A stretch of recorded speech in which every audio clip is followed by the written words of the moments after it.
इयोबाचे पुस्तक ह्याचे 9 अध्याय 1 ते 35 वचन. मग इयोब उत्तरादाखल म्हणाला, तू जे काही म्हणत आहेस ते खरे असल्याची जाणीव मला आहे, परंतु देवापुढे माणूस कसा बरोबर ठरेल? मनुष्य देवाशी वाद घालू शकत नाही. देव 1000 प्रश्न विचारू शकतो आणि माणसाला त्याच्या एकाही प्रश्नाचे उत्तर देता येत नाही. देव खूप विद्वान आहे आणि त्याची शक्ती अमर्याद आहे. देवाशी युद्ध करू शकणारा माणूस जखमी झाल्याशिवाय कसा राहील? देव क्रोधित झाला की पर्वत हलवतो आणि लोकांना ते कळत देखील नाही. पृथ्वीचा थरकाप करण्यासाठी देव भूकंप पाठवतो. देव पृथ्वीचा पायाच हलवून टाकतो. देव सूर्याशी बोलू शकतो आणि त्याला उगू देत नाही.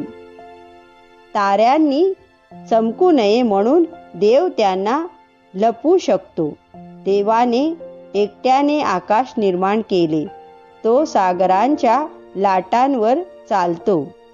देवाने सप्तर्षी, मृगशील व कृतिका ह्यांना निर्माण केले.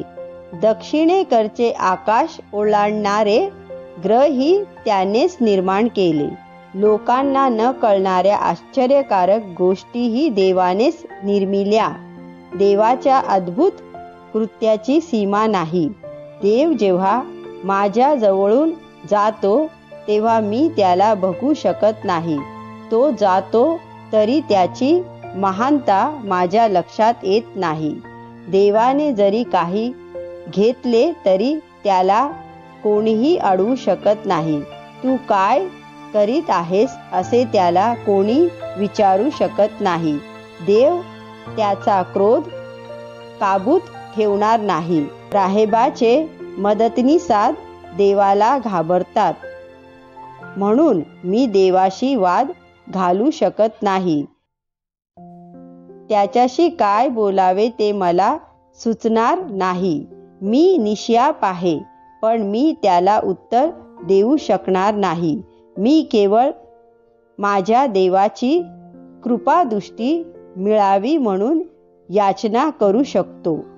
मी हाक मारल्यानंतर त्याने ओ दिली तरी तो माझे ऐकतो ह्यावर मी विश्वास ठेवणार नाही. देव मला चिरडण्यासाठी वादळे पाठवील. काहीही कारण नसताना तो मला जखमा देईल. देव मला माझा श्वास परत घेऊ देणार नाही. तो मला अधिक कष्ट देईल. मी देवाचा पराभव करू शकत नाही. तो सर्वशक्तिमान आहे.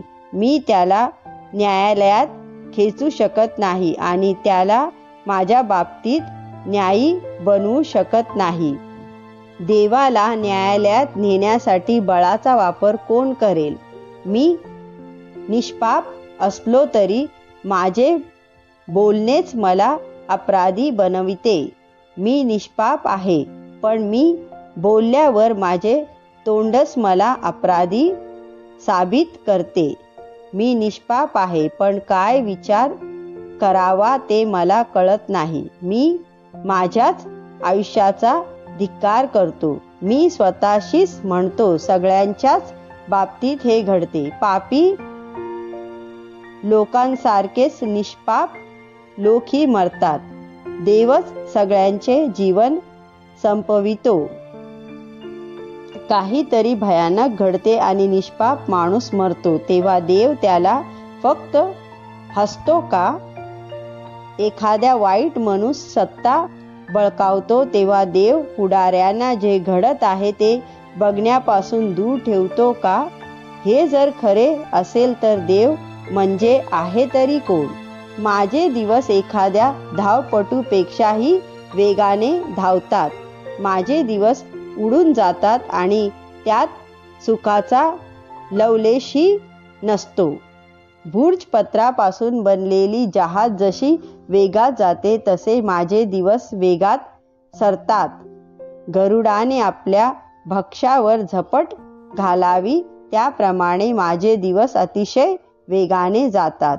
मी जरी म्हणालो की मी तक्रार करणार नाही, माझे दुःख विसरेन, मी चेहऱ्यावर हास्य आणेन, तरी त्यामुळे काहीही बदल होणार नाही. दुःखाचे मला अजूनही भय वाटते. मी आधीच अपराधी ठरवला गेलो आहे, मग प्रयत्न तरी कशाला करायचे. मी म्हणतो विसरून जा सारे.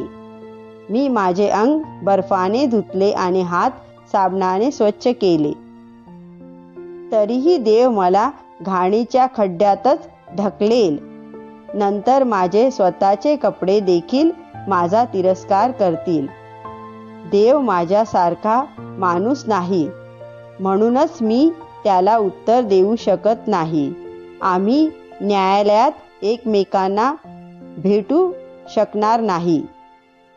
दोन्ही बाजू ऐकून घेणारा कोणी मध्यस्थ असावा असे मला वाटते. मध्यस्थ आम्हा दोघांना सारखाच न्यायाने तोलणारा असावा. देवाच्या शिक्षेची छडी दूर करणारा कोणी असावा असे मला वाटते. त्यामुळे देव मला भीती घालू शकणार नाही.